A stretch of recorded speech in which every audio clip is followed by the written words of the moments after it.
Because teams aren't winning at home, but the Canes are. Do I have to remind you about last year in the second round? No, you don't. No, you don't, because I'll let last year be last year, Brian Murphy. Canes won game 1 last year, right? Yeah, Beat the Rangers. Did they win game 2 as well? They did win game 2. But they didn't win the series. No, they didn't. No. Why you got to dig up old scars like this? You know what, Brian? That's fine. You know what? I'm going to let that slide right now because we're going to bring on Walt Ruff, Hurricanes.com on the Keystone Automotive Group hotline. All right, Walt, this series is a wrap, right? Right? After yesterday's game, they're going to do this 3 more times. Series is done, right?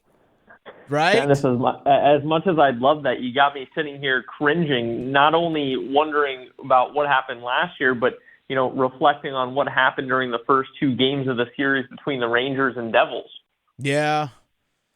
Okay, that's a fair point. See, you and Brian are bringing the mood down right now, Walt, and I don't appreciate this. I'm sorry. Like I said, I hope your statement is true, but I don't know that I have the same level of faith right now. That's a fair point. But in all honesty, the Devils team that we saw last night on the ice is not the Devils team that we're going to see in Game 2.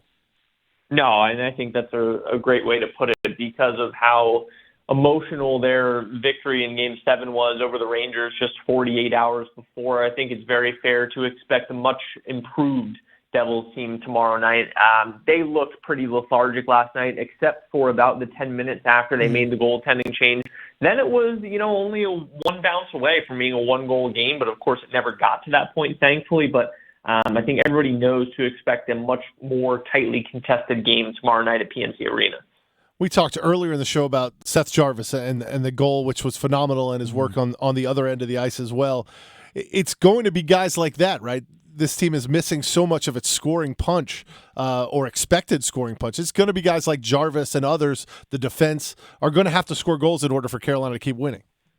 Totally, and it was great to see the defense get involved last night, too. One stat that I know I was kind of hammering because it was such an outlier was, the Canes' bread and butter during the regular season was getting shots on from the point, and obviously it led to a lot of goals from their defense. They led the NHL, and then they only got 1 goal from a blue liner during the first round against the Islanders. But nice to see that they got a pair from Brett Pesce and Brady Shea last night. Hopefully that continues. I do think we'll continue to see the shots for tips and redirections and change of sceneries in the slot, if you will. So hopefully both of those things keep coming to fruition for Carolina. Walt Ruff, Hurricanes.com, joining us here in the Keystone Automotive Group hotline alongside Brian Murphy. Dennis Cox here with you this afternoon. We saw Vanacek have to come in for Schmid. I asked Lindy Ruff yesterday who's starting in Game 2, and he kind of laughed. He did laugh at me, Walt. I think you were in the room. Did Ruff mention today who's going to get the start? Because he said, hey, ask the question tomorrow. I wasn't there, but did somebody ask him who's starting tomorrow? Because I'm curious. Well, first of all, I think it was the best question of last night's post-game press conference because, Dennis, you showed some real stones in asking that. I got to be honest. I think Lindy Ruff handled it well, and it was a fair question, but I don't think anybody knew that it would be coming at that juncture of things. I have to be honest, I did not keep tabs on the Devil side of things today, so okay. I don't have an answer. I expect that Lindy Ruff did not name a starting goaltender. I would be fairly surprised if he didn't. I didn't hear about it by now, but I'll be very interested to see which direction they do go because I thought in a situation like that where it's no fault to Akira Schmid, it makes it easier to go back to him tomorrow. But also, I don't think Vitek Vanacek played all that poorly over the course of 38 minutes. He only allowed 1 goal, and it was from an unmarked Brady Shea in the patented Brady Shea circle now, if you will, at this point in the year. So much to the same tune that Carolina has 2 options, I think New Jersey does as well in that. We talked in the previous segment about Carolina's 2 options, and at some point do you go to Ronta, if not because Anderson's playing poorly, but because of the way the schedule's set up. We're looking at that Sunday game, coming off a late game on Friday as a possible chance to use Ronta to give Anderson a blow. Do you see something like that happening, or are you going to ride Anderson for a while here?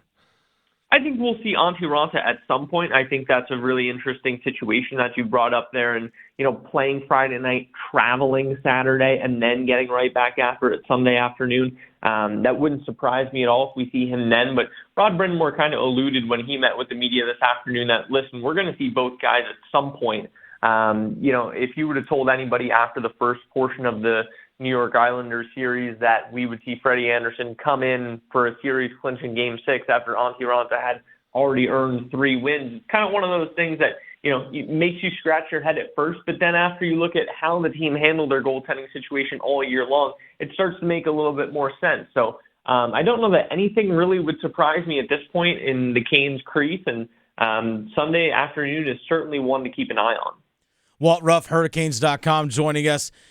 The Devils are known for the speed at which they play with. They have some of the fastest skaters and some of the best overall team speed in the entire NHL.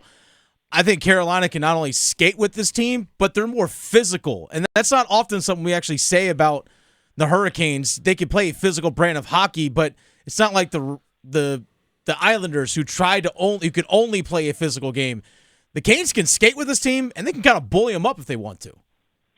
Yeah, I think we saw some of that last night. You're right. I don't think New Jersey showcased the speed that they have to the fullest extent. Mm-hmm. But New Jersey does a really good job forechecking as well, and that was something that we didn't really see a whole lot of from them, outside of that, again, 10-minute window after they made the goaltending change. So it all goes back to what we were talking about in the first question. And we're going to see a better New Jersey tomorrow. I think they're kind of probably going to write last night off and try and bring a better effort tomorrow night. Rod Brind'Amour is always saying, what's done is done. You try and turn the page. It doesn't carry over to the next game. I'd be willing to bet Lindy Ruff is going to say some of those things as well, and trying to get to more of their team's identity tomorrow night. Whether that physicality from Carolina plays the same role that it did in last night's victory remains to be seen, but it's definitely something worth monitoring for sure.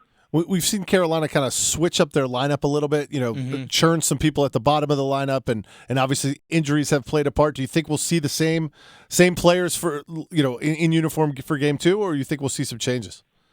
Well, that's a good question too, because my gut reaction is yes, just knowing how often Rod Brind'Amour and the staff stick with a lineup that's as successful as it was last night. So I want to say we'll see the same lineup, tomorrow night. But also Mackenzie McEachern brings a really interesting element because of what Dennis had just asked in the last question. He's a big body, right? Mm-hmm. And he has that ability to get in on the forecheck and kind of throw some weight around. So, again, my gut reaction to that question is that, yes, we'll see the same lineup. But, again, Mackenzie McEachern brings something to the table that, maybe can aid elements of the existing lineup. So if he were to draw in, it wouldn't be a massive shock to me.